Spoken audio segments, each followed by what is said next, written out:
Merci Monsieur le Président, merci Messieurs, Mesdames pour la richesse à la fois de vos explications aujourd'hui et des documents que vous nous avez transmis. Et d'ailleurs, de ce point de vue, nous serons très intéressés par avoir le détail d'un certain nombre de propos que vous avez tenus, puisque ça nous permettra d'enrichir, et notamment les justifications. Vous avez parlé d'un goulot d'étranglement en 2035 pour le cuivre, vous avez parlé d'une extraction comparable, vous venez de parler de comparaison en disant de niveau de CO2 analogue en ce qui concerne l'hydrogène, en ce qui concerne d'autres métaux. Nous avons besoin pour les travaux de la Commission d'avoir des chiffres extrêmement précis, et donc on sera très reconnaissant de les transmettre a posteriori. La première question que j'ai, elle est à la fois pour l'IFPEN et pour le BRGM.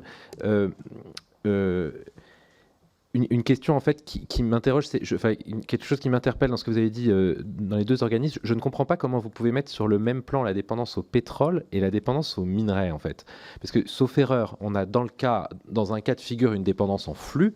Chaque fois qu'on veut faire le plein de notre voiture, on a besoin de pétrole. Chaque fois qu'une usine doit tourner pour fabriquer quelque chose, elle a besoin de pétrole et donc d'énergie fossile, et donc elle émet des émissions et de gaz à effet de serre. Et dans l'autre cas, il s'agit bien d'un stock. Et donc c'est bien un investissement initial avec un entretien et un besoin de changement des matériaux relativement faible.